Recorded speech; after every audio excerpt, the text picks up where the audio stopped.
Hello, everyone, and welcome back to the Off the Charts Football Podcast.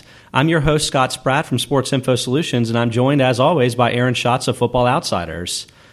Aaron, there were quite a few injuries in Week 2, and I think we're going to discuss most of them today during today's show, but I needed to start with a little bit of a confession. I kind of secretly want Jacoby Brissett to get hurt tonight because I want to watch Julian Edelman play quarterback. Does that make me a terrible person? No, it doesn't make you a terrible person. It just makes you a person who believes what's the famous Chinese curse that's actually not a Chinese curse. It's probably completely apocryphal. May you live in interesting times. Yes. That would certainly be interesting times. I was walking around the press box at Gillette on Sunday afternoon after the game going, who do they bring in? Who do you think they bring in? I was asking everybody, who on earth comes in here to be the backup? None of us thought they were actually going to go with Edelman as the backup. Like, it's a crazy thought. It would be really interesting. I mean, chances are, and hopefully Brissett won't get hurt, but it's just another weird thing that's going on with the Patriots. They're always very interesting. Yeah, and it's so many things about Thursday night's game are interesting. Besides just that, there's the fact that it's sort of the Patriots versus the mini Patriots, because the Houston coaching staff has a bunch of former Patriots people on it. And the fact that these two teams are, if you read the DVOA ratings article on Football Outsiders this week, among the worst rated 2-0 teams ever. That's Both true. Of them. I saw that, and we're definitely going to hit on that topic and a few others today. But before we do that, let's get started with last week's Sunday night game. That's the one where Sam Bradford's Vikings beat the Packers 17-14. And I wanted to start there because I think both teams were very interesting, and this could have implications for the rest of the season. Let's start with the Vikings. Aaron, in your mind, do you think Bradford's performance was impressive? I asked that because 17 points, that's not really that many. It doesn't seem impressive. But given that Bradford had to pick up on a new offense after being traded with just a week and a half to prepare, I'm thinking the answer might be yes. What do you think? Yeah, I think when you look at the context and not just the numbers, that he had an impressive game. New offense, not really the best receivers other than Stephon Diggs, although obviously Stephon Diggs was a large part of it. So, it's nice to have that one really good receiver. Green Bay's defense is, the Football Outsiders Almanac this year, Vince writes about how amazingly inconsistent from year to year that they are. And so I don't know whether having a good game against that defense is a good thing or a bad thing. Yeah. He was only 14th in DYAR this week. So it's not like it was a huge, amazingly great game. It looked impressive. I felt like the announcers were giving him a lot more credit. They were acting like this was like a revelation type game. Mm-hmm. By our numbers, it wasn't even as valuable as Trevor Siemian this week. And part of that is the sacks, right? Bradford took all the sacks. And some of that is because of that offensive line, but sacks are also partly on the quarterback. So, Bradford has always been a frustrating guy. Film watchers like Kian Fahey believe he's really, really good. And the numbers have just never borne it out. And he's never had a great team around him. But then again, he doesn't really have a great team around him right now. Well, especially after losing Adrian Peterson, who could be done with the year with multiple knee injuries, I would have to ask whether they have enough on offense to actually be successful. Now, the Vikings are the number 3 team in defensive DVOA this season, and that's before we're putting adjustments, but I think even before the season, we all thought that they had a very interesting defense. But is there enough there? Is Stephon Diggs really the only major asset they have on that side of the ball? Maybe. 2 years ago when Peterson missed most of the season, they were actually 4th in rushing DVOA. But, part of that is just sort of the way that Peterson going out changes the opponent's scheme, that, they won't stack the box, so it'll be harder to pass but easier to run. But I do think that Peterson, as great as he is a little overrated simply because running backs just don't change the league. In the modern NFL, you got to have the passing game. Yeah, you're completely right. And so, I think losing him is bad, but it's not the most horrendous thing in the world. Losing Matt Khalil is bad, because as bad as Matt Khalil was at left tackle, he had to be better than whoever was behind him, or else whoever was behind him would have been playing instead. You'd think that, sure. And it's TJ Clemmings, and TJ Clemmings was not good at right tackle last year. So that would be the scarier thing for me, would be the losing your left tackle for the rest of the season. So weirdly, I think the bigger concerns might actually be with the Packers, though. And again, it's only 2 weeks. Again, opponent adjustments haven't been applied. So if Minnesota's defense is really good, this isn't really accounting for it. But the Packers are just 25th in offensive DVOA this season. That seems really surprising. Is there something wrong with this team, or is there something wrong with Rodgers?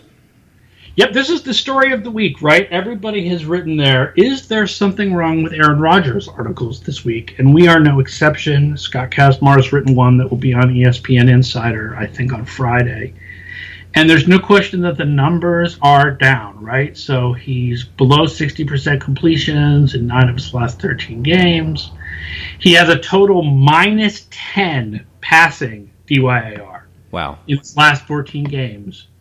Compare that to 2014, where over the season he had 1,560 passing DYAR. Slightly different, yes. And his yards per attempt were 8.2 through most of his career. And then in the last 14 games, it's 6.0, which is terrifyingly close to the lowest mark in NFL history for a career, which is Joey Harrington at 5.8. And again, this is one where film and numbers do seem to disagree. Film suggests that Rodgers is still a really great quarterback and makes really great plays, and he's let down by his receivers, who it's not drops. They actually had a low drop rate last year, but it's not winning at the catch point. It's not running good routes and allowing passes to be defensed. I mean, there's ways that receivers can make mistakes that are not flat out drops. That being said, I think that when you watch the film and you see the impressive things he does, what we're missing there is the unimpressive plays, and that maybe he's pressing too hard on the other players, trying to do too much, and therefore, making mistakes and not connecting on the deep passes and not hitting the right receivers. I think for people who blame the offensive scheme and the receivers, I think there's a lot to that too. And I wonder whether the offensive line might be a major factor.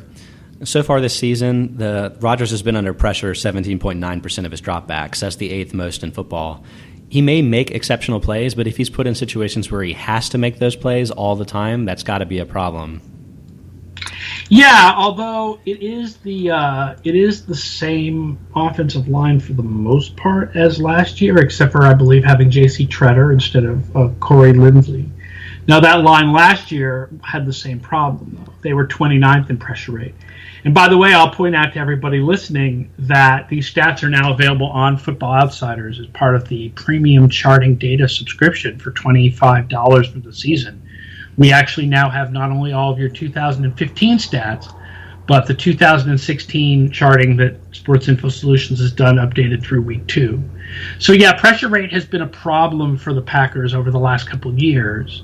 But I don't think it was any more a problem in the second half of last year than it was in the first half of last year.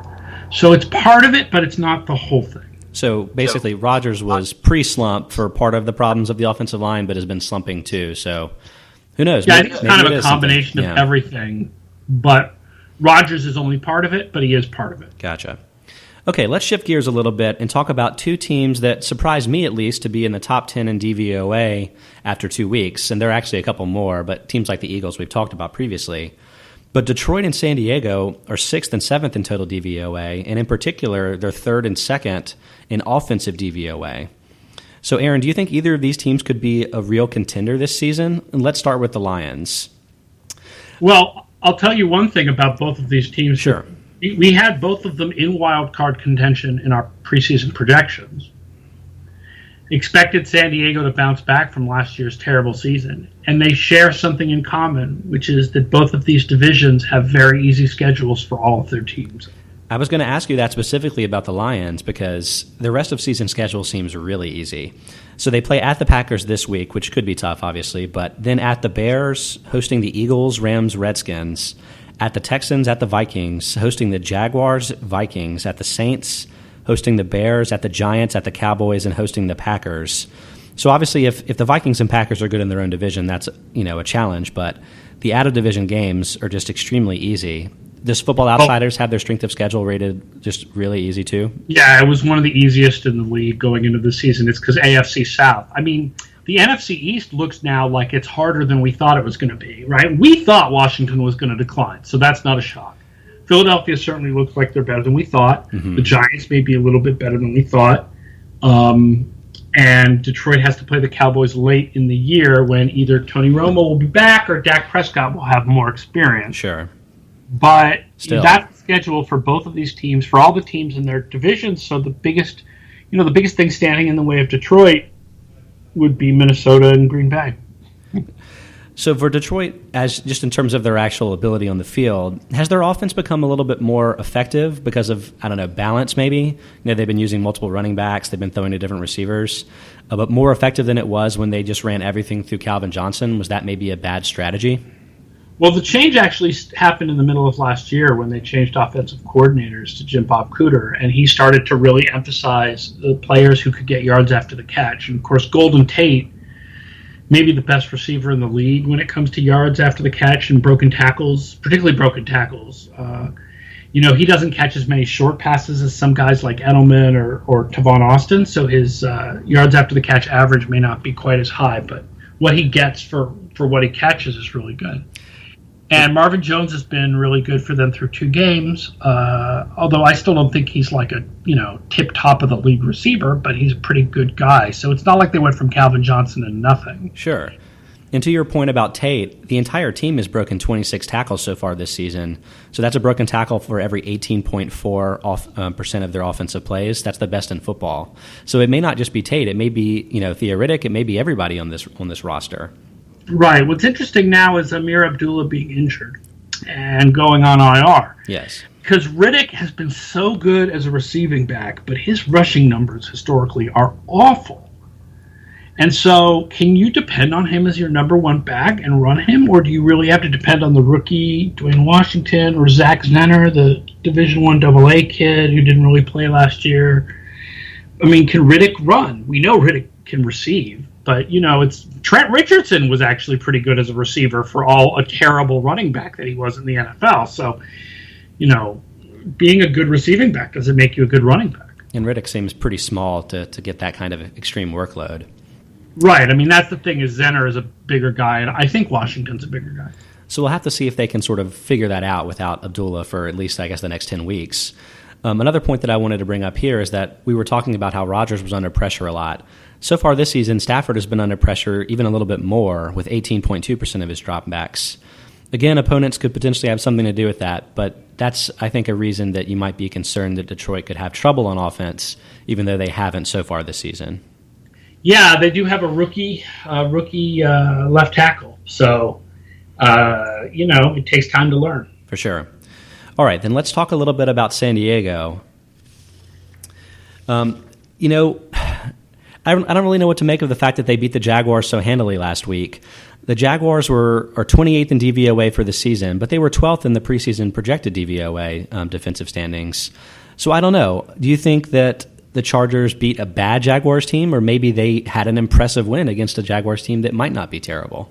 I think it's more likely they beat a bad Jaguars team. I mean, we thought that their defense was going to improve, but their offense would decline. And obviously their offense has not played that well this year.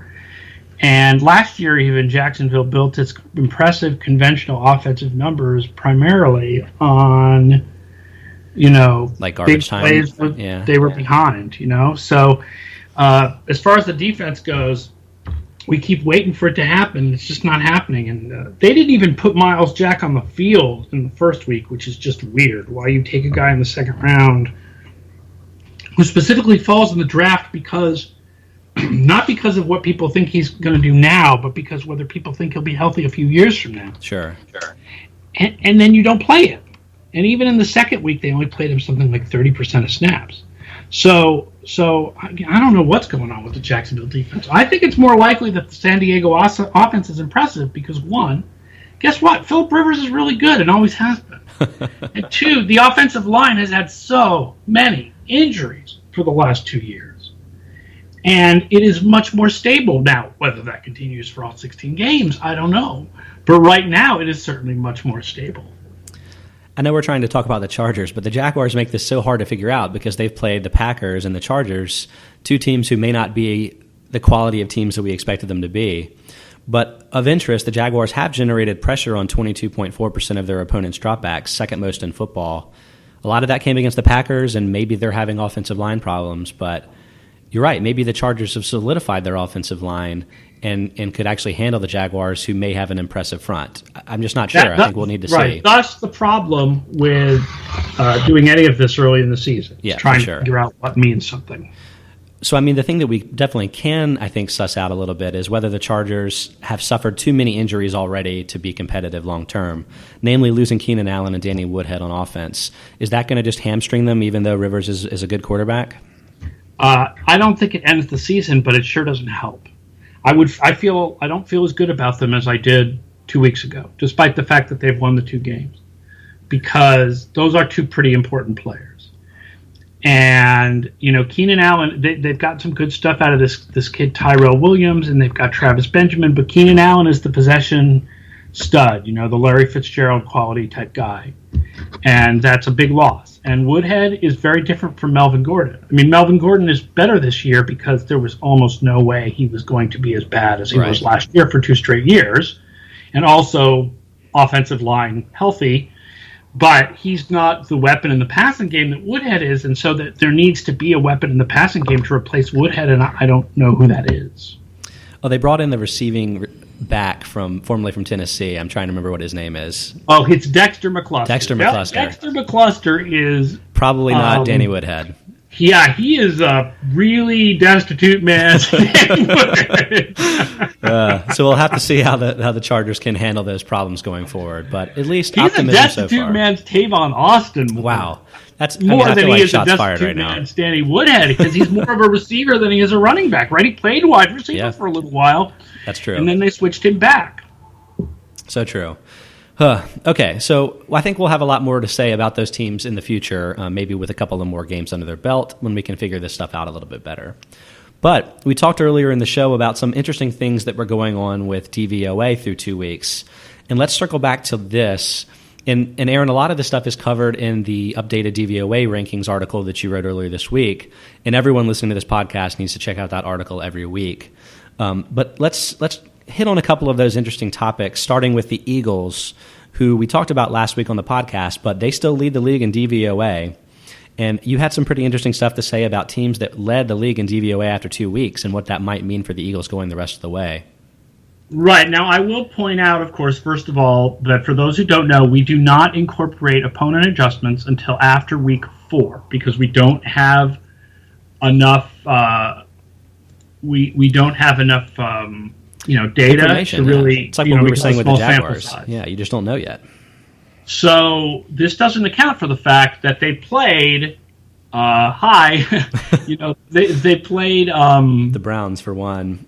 Right, they played the Browns and the Bears, and the Browns and the Bears are not good teams, or we don't think they are. And the Bears were very hurt, but yes.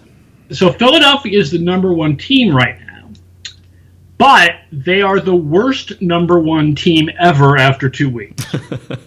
So they are normally where a team would be ranked 4th or 5th at this point. Now, is that impressive given how the Eagles played last year and what our projections for the Eagles were before the season? Hell yeah, that's impressive. and I mean, I think everybody's blowing just a little too much sunshine up Carson Wentz's behind, but he's playing well. That being said, I believe I ran numbers that said something like the last 13 teams to rank number 1 after 2 weeks averaged 12.5 wins and all made the playoffs. But those teams were all better than the Eagles at the time. Sure. If you look at teams that are roughly where the Eagles are, around 35% after 2 weeks, you get a mix of teams that are really good and a mix of teams where they just had a couple of nice early wins against bad opponents and then fell off. The Miami Dolphins were 2-0 after 2 weeks in 2013 and eventually finished 22nd in DVOA. The Buffalo Bills were 2-0 in 2011 and eventually finished 23rd. The 1999 Patriots, the last year of the Pete Carroll era. The 2004 Detroit Lions. On the other hand, the 2011 Packers were about where the Eagles are right now, and that team eventually finished number 1 in the league and went 15-1. So, this could be a really nice thing. And there are teams that were as poor as the Eagles last year and then bounced back and showed with their early success that they were a much better team than they were the year before. The 2011 Lions, who won the wild card, were like that. They were 18th the year before, and then when they went 2-0 in their first couple games, that was a good sign of the fact that they were better. The 2010 Bucks, who finished 10-6, were 27th in DVOA the year before. And when they were third after 2 weeks in 2010, that was a good sign that they were better, and they ended up finishing 12th in the league in DVOA and went 10-6. Although they missed the playoffs because that was one of those years where the NFC, the divisions were all really skewed.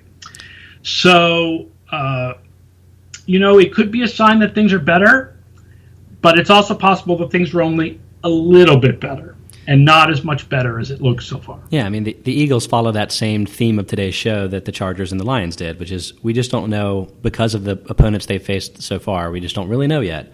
Right. My guess is that if we included opponent adjustments based on how well Chicago and Cleveland will be for the whole year, that they would be more like 5th or 6th right now. And that is 2 nice games, but not this team's going to dominate the league all year. Sure. And Wentz has been pressured on just 6.4% of his dropbacks. Second best in football, but, let's face teams that can get a little bit more pressure on them and see what happens.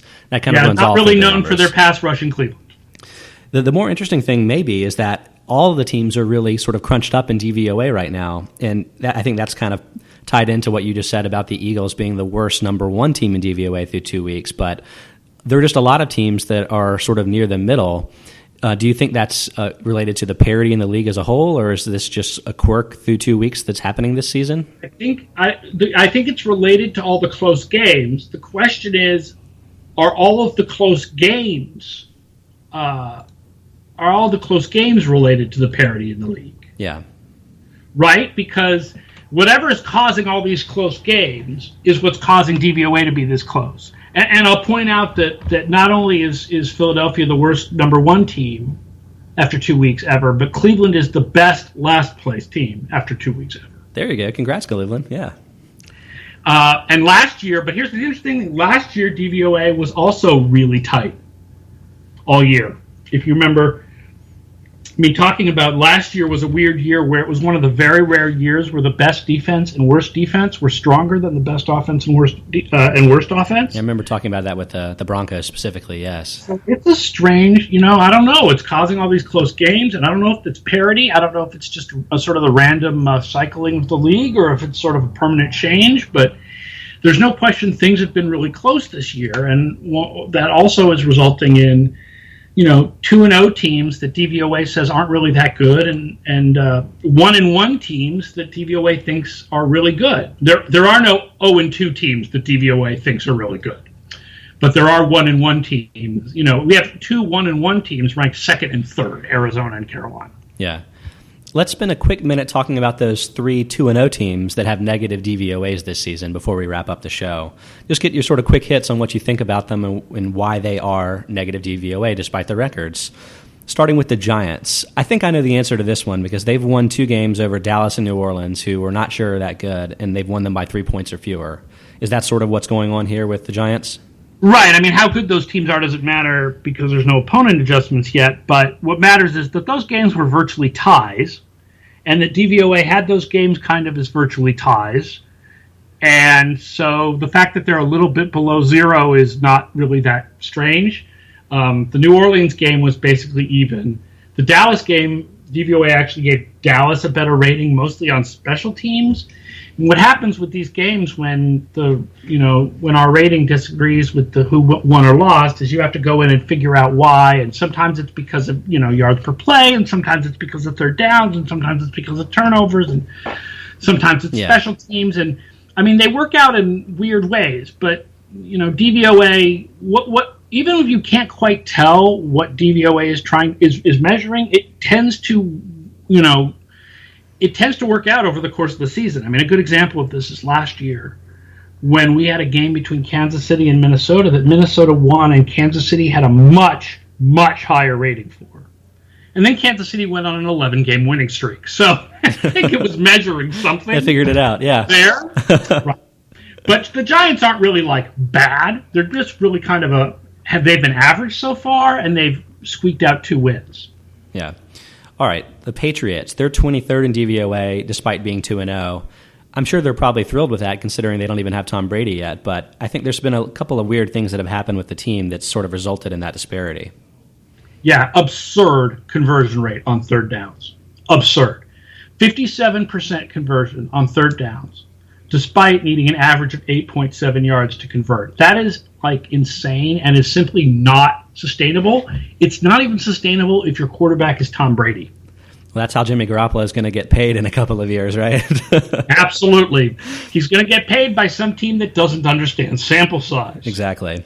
I think the long-term concern for the Patriots is that they only have the number 29 DVOA defense so far. But again, early, no opponent adjustments.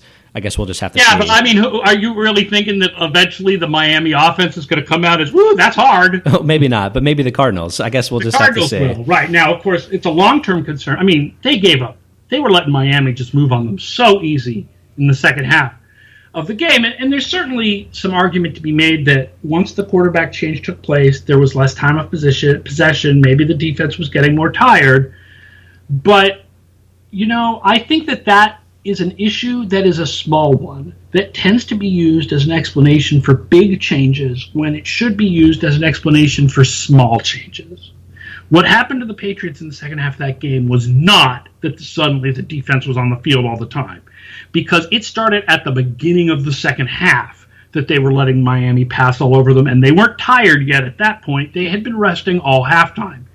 The good news for the Patriots is that number 29 defense gets to face, on Thursday night, the number 30 offense.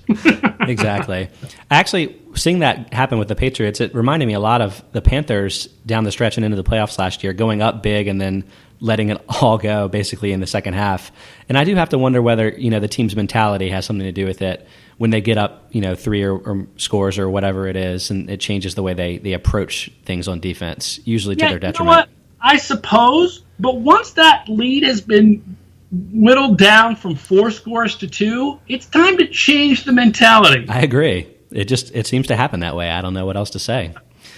And the other thing is that when the Panthers were doing that, they had a whole season of games that showed that they could play defense hardcore for 60 minutes. Excellent point. So, yes. Yeah, they did that a little bit at the end of the season in a couple of games, and the Seahawks did too, of course. Yeah. But those teams also had games that showed they could play really good defense all game long. Patriots don't have those games on the resume yet. Okay, the last 2-0 team with a negative DVOA, coincidentally, is the Texans, who are 25th in the DVOA, so we may learn a little bit more about them tonight. But there's a big split in the Texans that I think matches what everyone would have expected, which is that they're 6th in defensive DVOA, but 30th in offensive DVOA, and in fact 30th in special teams. Is that just sort of who they are this year? Man, they've been awful in special teams forever. Kind of like the Patriots have been good in special teams forever. Did Bill O'Brien just not learn that from Belichick? I don't know. I mean, it goes back before O'Brien. Right, yeah. That could be the hidden thing that leads the Patriots to victory on Thursday night. But, otherwise, that's what we expected. I think the offense is, the offense looks good when you connect with Fuller and Hopkins, but when you don't connect with Fuller and Hopkins, you're taking sacks and you're throwing the ball away and you're not connecting with any other receivers. And so or throwing picks. There's all these things happening that have nothing to do with Fuller and Hopkins. And so, I think that's part of why the Houston offense is, Houston fans, I think, feel like there's this hope for their offense, but the DVOA suggests that it's still really awful. And by the way, like the Patriots, they have been much better on third down than on first or second, but not to anywhere near the same extent. So the success rate of the Houston offense, how often they meet our guideline for success based on the down and distance, is 26% on first down, where they're averaging only 4.1 yards, 39% on second down, and 47% on third down. So like the Patriots, they are getting themselves out of some third down situations that are tricky, but they're nowhere near as successful at it as the Patriots, and the third downs that they're facing are nowhere near as difficult as the ones that Garoppolo was able to convert. Of course, Garoppolo probably not in the game tonight. One would think, although the Patriots are doing Patriots things, and I think he's dressing at least, so we'll see. But, Aaron, I think that pretty much wraps everything up for this podcast. So I encourage everyone to enjoy their Week 3 games and definitely check out Football Outsiders, that new premium data subscription, which just has all the charting data that Sports Info Solutions is gathering. That's some really interesting stuff, guys, and we just touched on a small portion of what it covers today. So check it out on footballoutsiders.com.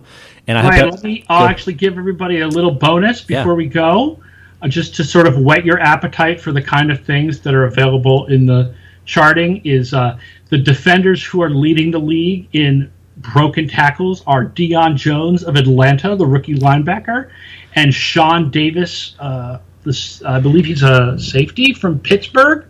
Those guys each have 6 broken tackles, and then 5 broken tackles for C.O. Moore, Mante Teo, Sean Williams, Ken Crawley, and Byron Maxwell, who I may remember LeGarrette Blount hurdling him for the rest of my life. That was pretty incredible. And this is just some of the awesome data that you will find in the premium charting data subscription on Football Outsiders, powered by Sports Info Solutions, $25 for the whole year. So check that out, and we hope you check us out again next week, same time, same podcast. So have a good Week 3, everybody.